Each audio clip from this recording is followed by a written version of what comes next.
Welcome to Anjali Media.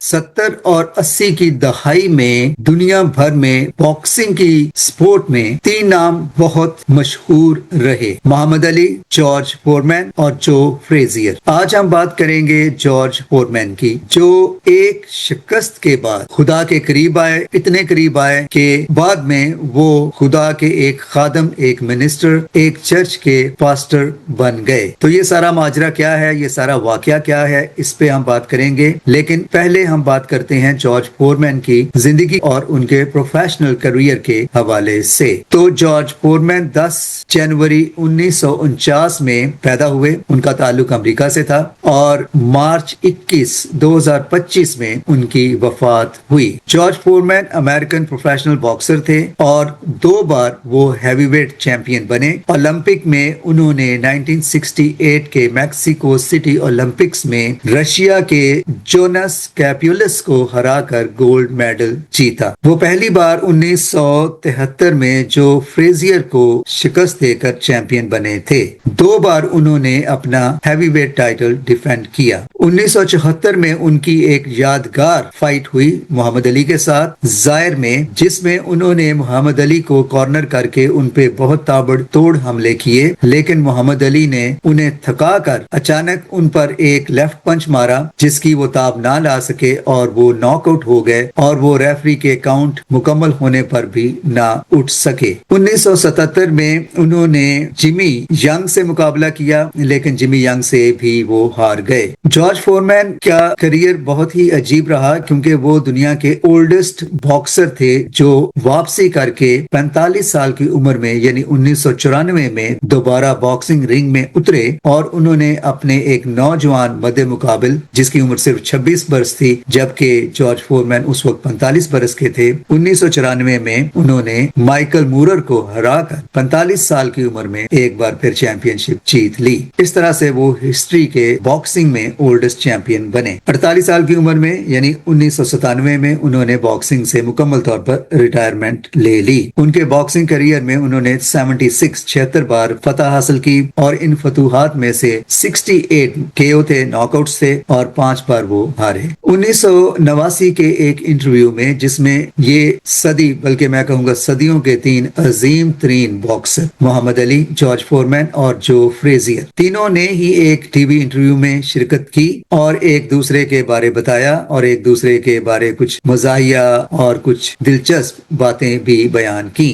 Ring में ये एक दूसरे के बहुत बड़े दुश्मन थे, राइवल थे, लेकिन रिंग से बाहर ये एक दूसरे के साथ बहुत ही अच्छे ताल्लुकात, दोस्ताना ताल्लुकात रखते थे।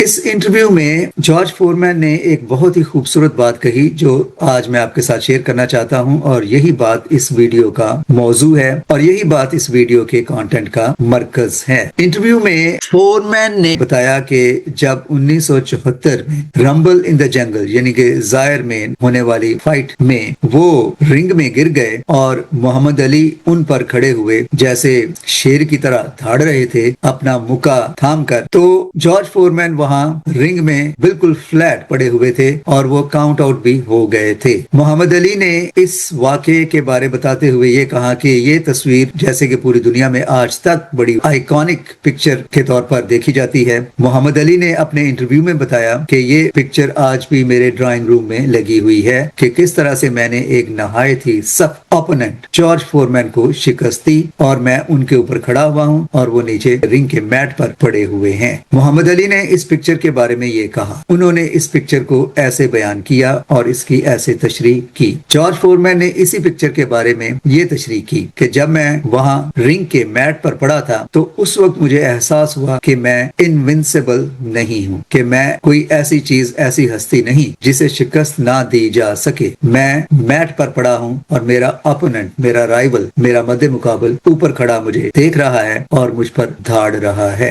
मोहम्मद अली ने इसी तस्वीर को इस तरह से बयान किया कि जैसे वो फातेह हैं और उनसे बढ़कर कोई और बॉक्सर नहीं है जिन्होंने जॉर्ज फोरमैन जैसे मद्दे मुकाबल को, हरीफ को शिकस्त दी। जॉर्ज फोरमैन ने उसी शिकस्त और उसी तस्वीर के बारे ये कहा कि उस दिन मुझे एहसास हुआ कि मैं नाकाबिले शिकस्त नहीं हूँ, मैं भी शिकस्त खा सकता हूँ और उस दिन मुझे एहसास हुआ कि میں ایک فانی انسان ہوں, مجھے بھی کوئی شکست دے سکتا ہے اور میری کوئی ہستی یا حقیقت نہیں ہے. میٹ پر پڑے ہوئے جارج فورمین کو جب یہ احساس ہوا تو اس کے بعد ان کی زندگی ہی بدل گئی. اس کے بعد ان میں حلیمی آئی, فروتنی آئی اور ان کی زندگی ایسے بدلی کہ انہوں نے اپنی زندگی پر غور کیا اور اپنی زندگی خدا کو دے دی. اس کے بعد جارج فورمین نے اپنی بہت سی کمائی ہوئی رقم چیریٹی میں دینا شروع کر دی, جیسے کہ وہ خدا کو خوش کرنے کے لیے لوگوں میں چیریٹی کر رہے ہوں. لیکن 1977 میں جب وہ جمی ینگ سے ہارے تو پھر جب وہ اپنے ڈریسنگ روم میں گئے تو وہاں انہوں نے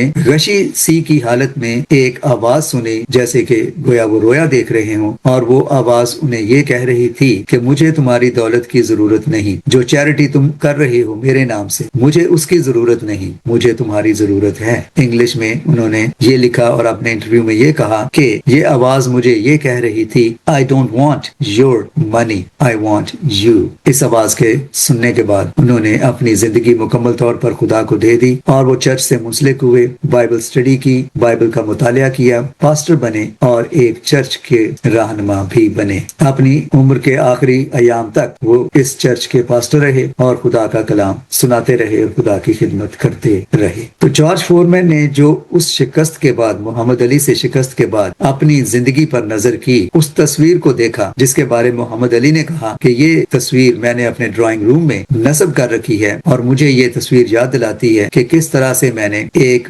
مائٹی طاقتور حریف کو شکست دی. جارج فورمین نے بھی یہی کہا, میں نے بھی یہ تصویر اپنے گھر میں اپنے ڈرائنگ روم میں لگا رکھی ہے کیونکہ یہ تصویر مجھے یاد دلاتی ہے کہ جارج فورمین تو ناقابل شکست نہیں ہے, تجھ سے بڑھ کر بھی کوئی اوپر طاقت ہے جسے تو نے ایکنالج کرنا ہے, جسے تو نے قبول کرنا ہے. تو فانی ہے, تو شکست کھا سکتا ہے. اس شکست نے گویا جارج فورمین کو اس قدر حلیم بنا دیا, اس قدر فروتن بنا دیا کہ اس نے اپنی زندگی خدا کو دے دی, اور وہ تصویر ہمیشہ اس کے گھر میں اسے یہ بات یاد دلاتی رہی کہ تجھے اپنے سے بڑھ کر کسی اور قوی طاقتور ہستی کی ضرورت ہے. ایک تصویر, دو کہانیاں.